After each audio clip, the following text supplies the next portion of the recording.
അമൃത് Veni hair elixir presents daily news സായാഹ്ന വാർത്തകൾ powered by Pulimoottil Silks KSFE. എന്താ ഒരു മൂഡ് ഓഫ്? ഇപ്പൊ മുടി വല്ലാതെ കൊഴിയുന്നുണ്ട്, അതാ തോന്നുന്നു.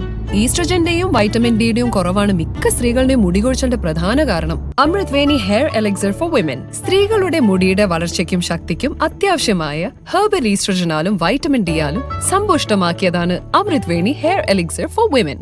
നമസ്കാരം, ഞാൻ ഷാജി പത്മനാഭൻ. ഡെയിലി ന്യൂസിന്റെ സായാഹ്ന വാർത്തകളിലേക്ക് സ്വാഗതം. ഇന്ന് ഓഗസ്റ്റ് 6 ചൊവ്വാഴ്ച. ബംഗ്ലാദേശ് കലാപത്തെ തുടർന്ന് രാജ്യം വിട്ട ഷെയ്ഖ് ഹസീന ഇന്ത്യയിൽ തന്നെയുണ്ടെന്ന് കേന്ദ്ര സർക്കാർ വ്യക്തമാക്കി. സർവകക്ഷി യോഗത്തിലാണ് കേന്ദ്ര വിദേശകാര്യമന്ത്രി എസ് ജയശങ്കർ ഇക്കാര്യം വ്യക്തമാക്കിയത്. ഷെയ്ഖ് ഹസീന ഇന്ത്യയിൽ അഭയം തേടിയോ എന്ന് സർക്കാർ വ്യക്തമാക്കിയില്ല. ബംഗ്ലാദേശിലെ സ്ഥിതി കേന്ദ്ര സർക്കാർ നിരീക്ഷിക്കുന്നുണ്ടെന്നും ജയശങ്കർ പറഞ്ഞു. കേന്ദ്ര സർക്കാരിന്റെ നടപടികൾക്ക് യോഗത്തിൽ പങ്കെടുത്ത പ്രതിപക്ഷ നേതാവ് രാഹുൽ ഗാന്ധിയും KC വേണുഗോപാലും പിന്തുണ അറിയിച്ചു. ബംഗ്ലാദേശിൽ തെരഞ്ഞെടുപ്പ് മുതൽ തുടങ്ങിയ വിഷയങ്ങളാണ് ഇപ്പോഴത്തെ സംഘർഷങ്ങൾക്കും കാരണമെന്ന് കേന്ദ്ര സർക്കാർ. ഇന്ന് നടന്ന സർവകക്ഷി യോഗത്തിലായിരുന്നു പ്രതികരണം. രാഹുൽ ഗാന്ധിയാണ് ബംഗ്ലാദേശ് സംഘർഷത്തിന്റെ സാഹചര്യം സംബന്ധിച്ച് യോഗത്തിൽ വിദേശകാര്യമന്ത്രിയോട് ചോദിച്ചത്. ബംഗ്ലാദേശ് സേനയുമായി ഇന്ത്യ നിരന്തര സമ്പർക്കത്തിലാണെന്നും കലാപത്തിൽ വിദേശ ഇടപെടലുണ്ടോയെന്ന് ഇപ്പോൾ പറയാനാവില്ലെന്നും എസ് ജയശങ്കർ വ്യക്തമാക്കി. ഷെയ്ഖ് ഹസീനയെ പുറത്താക്കിയതിൽ പാക് ചാരസംഘടനയായ ISIക്കും പങ്കുണ്ടെന്ന് വിലയിരുത്തൽ. അഫ്ഗാനിസ്ഥാന് പിന്നാലെ ബംഗ്ലാദേശിലും പാക് സ്വാധീനം വളരുന്നത് മന്ത്രിസഭ ചർച്ച ചെയ്തു. ബംഗ്ലാദേശിൽ ഇടക്കാല സർക്കാരിന് നോബൽ സമ്മാന ജേതാവ് മുഹമ്മദ് യൂനുസ് നേതൃത്വം നൽകണമെന്ന് വിദ്യാർത്ഥി നേതാക്കൾ ആവശ്യപ്പെട്ടു. ഷെയ്ഖ് ഹസീന എവിടേക്ക് പോകുമെന്നതിൽ ഇന്ന് വ്യക്തതയുണ്ടാകും. പ്രധാനമന്ത്രിയുടെ അധ്യക്ഷതയിൽ ഇന്നലെ രാത്രി സുരക്ഷാ കാര്യങ്ങൾക്കുള്ള മന്ത്രിസഭാ സമിതി യോഗം ചേർന്ന് സ്ഥിതി വിലയിരുത്തി. ബ്രിട്ടനിൽ രാഷ്ട്രീയ അഭയം ഉറപ്പാകും വരെ ഇന്ത്യയിൽ തുടരുമെന്നാണ് ബംഗ്ലാദേശ് മാധ്യമങ്ങൾ റിപ്പോർട്ട് ചെയ്തത്. കേരളത്തിൽ എയിംസ് സ്ഥാപിക്കുന്നത് കേന്ദ്ര സർക്കാരിന്റെ പരിഗണനയിലാണെന്ന് കേന്ദ്രമന്ത്രി JP നദ്ദ. ജോൺ ബ്രിട്ടാസ് MPയുടെ ചോദ്യത്തിന് മറുപടിയായാണ് കേന്ദ്രമന്ത്രി ഇക്കാര്യം വ്യക്തമാക്കിയത്.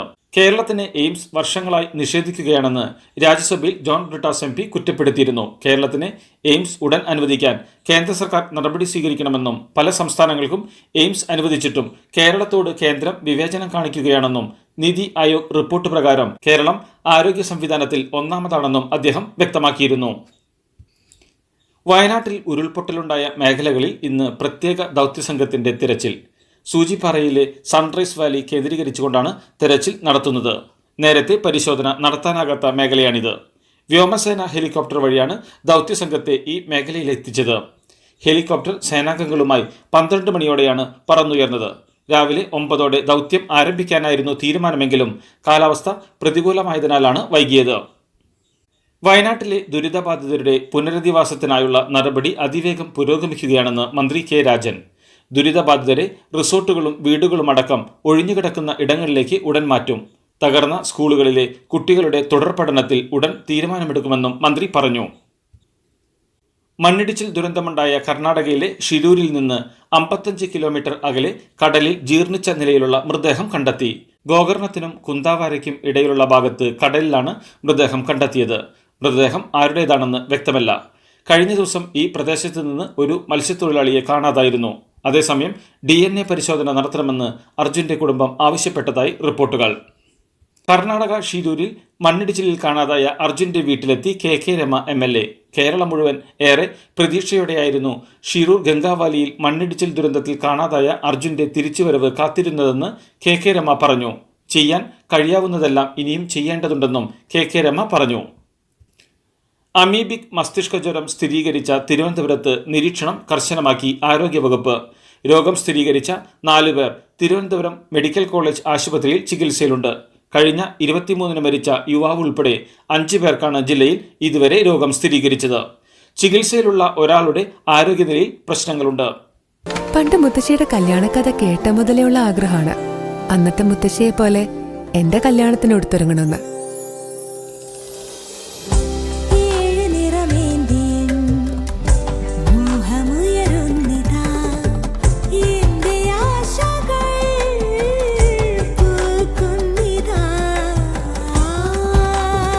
ചില ബന്ധങ്ങൾ തുടർന്നുകൊണ്ടേയിരിക്കും.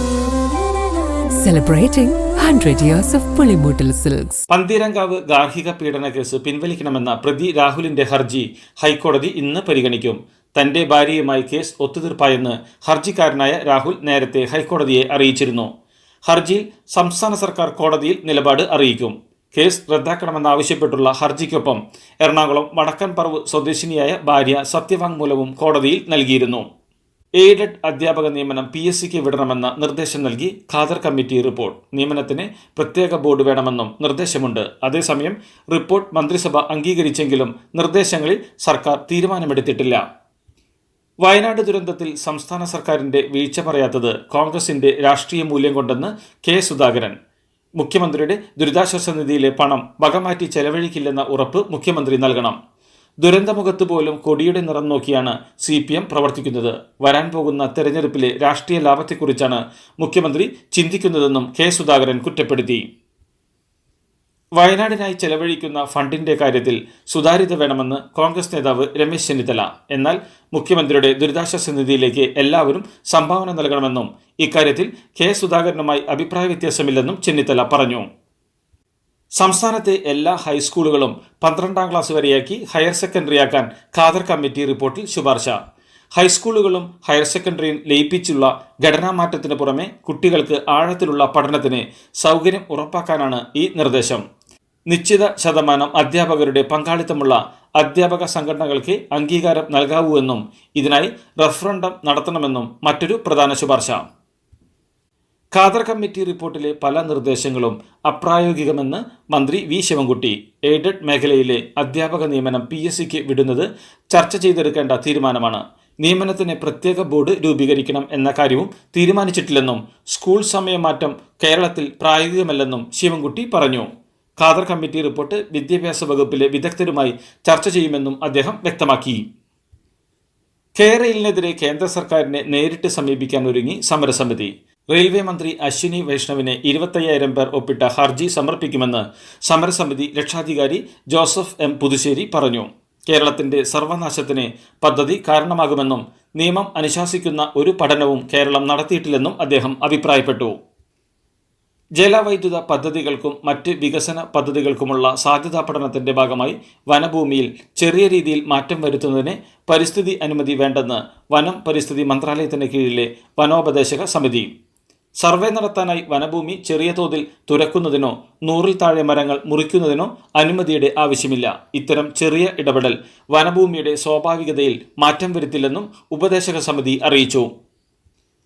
വാളയാർ കേസ് എറണാകുളം CBI കോടതിയിലേക്ക് മാറ്റാൻ അനുമതി നൽകി ഹൈക്കോടതി. പാലക്കാട് പോക്സോ കോടതിയിൽ നിലനിൽക്കുന്ന കേസ് മാറ്റാൻ അനുമതി തേടി CBI കോടതിയെ സമീപിച്ചിരുന്നത്.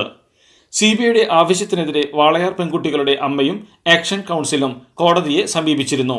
കേസ് അട്ടിമറിക്കാനാണ് CBI നീക്കം എന്നായിരുന്നു ആക്ഷേപം. ഇത് തള്ളിയാണ് കോടതി ഉത്തരവ്.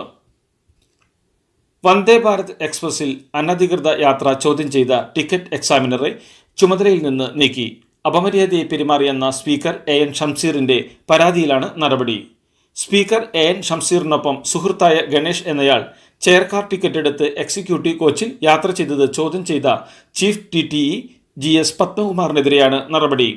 തിരുവനന്തപുരം റെയിൽവേ ഡിവിഷൻ മാനേജറാണ് TTEക്കെതിരെ നടപടിയെടുത്തത്.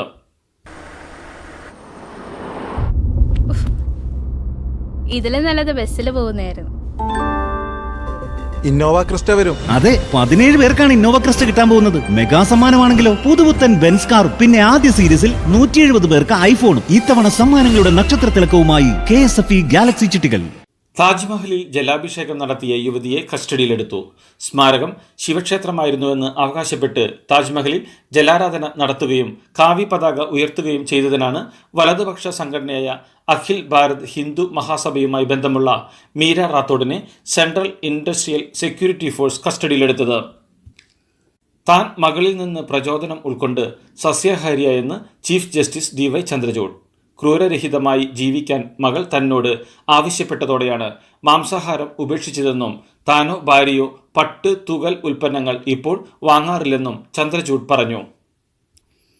പ്രധാനമന്ത്രി ഷെയ്ഖ് ഹസീന രാജിവെച്ച് രാജ്യം വിട്ടതിനെ തുടർന്നുള്ള ബംഗ്ലാദേശിലെ സാഹചര്യം സംബന്ധിച്ച് അന്വേഷിക്കണമെന്ന് UK ഐക്യരാഷ്ട്രസഭയോട് ആവശ്യപ്പെട്ടു. ബംഗ്ലാദേശിലെ നിലവിലെ സാഹചര്യത്തിൽ ആശങ്കയുള്ളതായും സംഘർഷം അവസാനിപ്പിക്കുന്നതിന് എല്ലാവരും ഒരുമിച്ച് ചേർന്നുള്ള പ്രവർത്തനം ആവശ്യമാണെന്നും UK വിദേശകാര്യ സെക്രട്ടറി ഡേവിഡ് ലമ്മി പറഞ്ഞു. ഏഷ്യൻ സൂചികകളോടൊപ്പം കുതിച്ച് രാജ്യത്തെ വിപണി. വ്യാപാരം ആരംഭിച്ചയുടനെ നിഫ്റ്റി 300 പോയിന്റും സെൻസെക്സ് 1000 പോയിന്റും നേട്ടമുണ്ടാക്കി. വാഹനം, ലോഹം, ഊർജം, IT ഓഹരികളിൽ നിക്ഷേപകർ താൽപ്പര്യം പ്രകടിപ്പിച്ചതാണ് സൂചികകൾക്ക് നേട്ടമായത്. ഇന്ത്യയുടെ അന്താരാഷ്ട്ര വ്യോമാഭ്യാസമായ തരംഗ് ശക്തി 2024 തുടക്കം. തമിഴ്നാട്ടിലെ സുലൂരിലാണ് ആദ്യഘട്ടം നടക്കുക. 12-ലധികം രാജ്യങ്ങൾ ഇവിടത്തെ അഭ്യാസ പ്രകടനങ്ങളുടെ ഭാഗമാകും. വ്യോമാഭ്യാസത്തിന്റെ ഭാഗമാകാൻ ക്ഷണിച്ചത് 51 രാജ്യങ്ങളെയാണ്. 30 രാജ്യങ്ങൾ പങ്കെടുക്കും. തമിഴ്നാട്ടിലെ സുലൂരിലും രാജസ്ഥാനിലെ ജോധ്പൂരിലുമാണ് വ്യോമാഭ്യാസം നടക്കുക. ഒളിമ്പിക് സ്വർണം നിലനിർത്തണമെന്ന കോടിക്കണക്കിന് ഇന്ത്യക്കാരുടെ പ്രാർത്ഥനകളോടെ നീരജ് ചോപ്ര ഇന്ന് കളത്തിലിറങ്ങും. പുരുഷ വിഭാഗം ജാവലിൻ ത്രോ യോഗ്യതാ റൗണ്ടിൽ നീരജ് ചോപ്ര, കിഷോർ കുമാർ ജന എന്നിവരാണ് ഇന്ത്യയ്ക്കായി മത്സരിക്കുന്നത്. പുരുഷ ഹോക്കിയിൽ മെഡൽ ഉറപ്പിക്കാൻ ഇന്ത്യ ഇന്ന് ജർമ്മനിക്കെതിരെയും കളത്തിലിറങ്ങും. രാത്രി 10:30 ഇന്ത്യയുടെ മത്സരം. ഇതോടുകൂടി ഡെയിലി ന്യൂസ് ഇന്നത്തെ സായാഹ്ന വാർത്തകൾ സമാപിക്കുന്നു. ഡെയിലി ന്യൂസിന് വേണ്ടി വാർത്തകൾ വായിച്ചത് ഷാജി പത്മനാഭൻ. DailyNewsLive.in വാർത്തകൾ വിരൽ തുമ്പിൽ.